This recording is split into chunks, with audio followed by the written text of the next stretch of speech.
want to begin by thanking all of our breakout group facilitators for facilitating these conversations so beautifully, and to all of you who engage with such curiosity, empathy, and passion, not just today, but throughout our time together.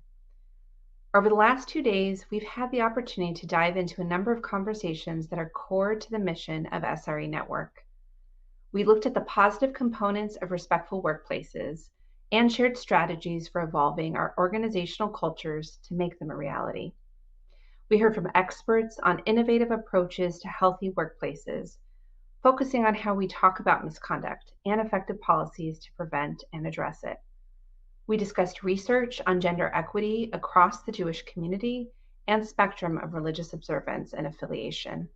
And we generated ideas and action steps to drive needed collective and community-specific equity gains. We heard from leaders in our Jewish community and beyond about the courage needed to make change and right wrongs, courage needed by leaders and victim survivors.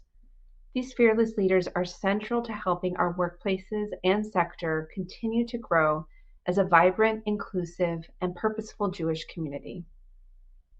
Throughout, we grounded this 2-day convening in Jewish text and tradition, examining together the Jewish ethical considerations of workplace practices, specifically as they relate to who is being heard, who is being protected, and how can Jewish ethics do better. Guide us to do better. Several themes emerged over these last 2 days. We wrestled together with themes of leadership and courage, and the centering of the experiences of those who have been harmed to help guide us forward. We lifted up the Jewish principle of B'Tselem Elohim, that we are made in the image of God, and reflected on what does it mean to treat each other as if we are all B'Tselem Elohim. What does it look like to integrate that foundational principle into our policies, practices, and communication? We considered how we might approach workplace and communal policies as living policies, as Etz Chaim, a living tree, not a piece of paper that is never read, but work that is Etz Chaim, living ideas. It is a concept that we use in referring to the Torah, so fitting as we join together here just a few days after the Jewish holiday of Shavuot. Ultimately, we affirm that this work cannot be done alone. It truly takes a village. That is why we are here, returning to basics together. I'm moved by what I've learned and the vulnerability and honesty of each and every one of you participating in this collective effort. I'm energized and hopeful for the work and progress ahead. I hope you can now better see yourself as a leader who can drive institutional courage in your sphere. I hope that the resources and tools that we've shared will be useful and generative in the coming year. And I hope that we'll return next year with stories of continued progress and lessons to share. The refrain I return to again and again this year is that positive change starts with the most basic of steps, focusing on how we treat each other.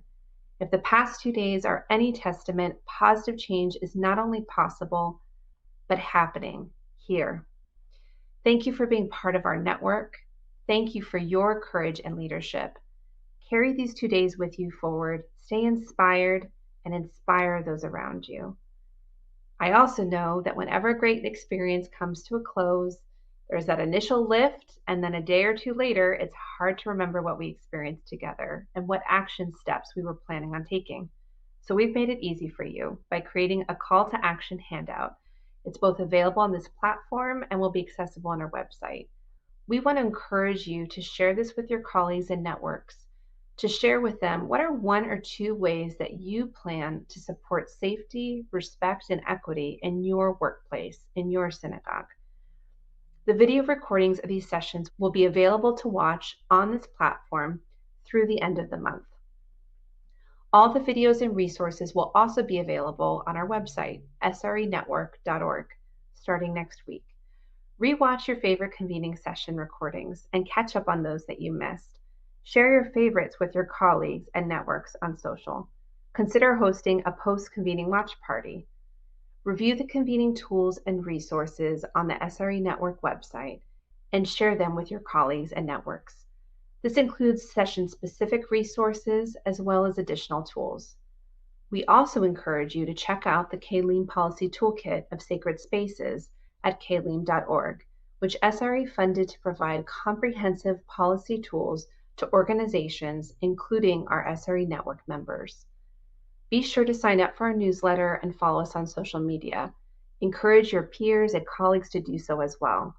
I hope that these 2 days have demonstrated that we are working hard to provide the community with outstanding resources and experiences, but we need your help to ensure that those resources reach the right folks.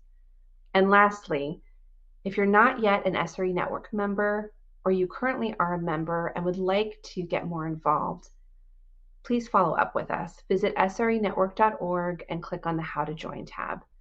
Stay tuned for our annual membership renewal process, which will be kicking off next month, as well as some member programming updates. Thank you again to each of our presenters for sharing their time and insights with us. To the SRE Network team, the SRE Network Advisory Board, and BrandLab teams for all of their hard work pulling this convening together. I'd also like to give a special shout out to this year's SRE Network convening consultant, Anna Marks, as well as our SRE Director of Strategic Operations and Convening Staff Lead, Shayna Wasserman. This would not have been possible without you, and you did a tremendous job. Thank you. And thank you to all of us for joining and engaging in this work. We look forward to working together with you in the year ahead.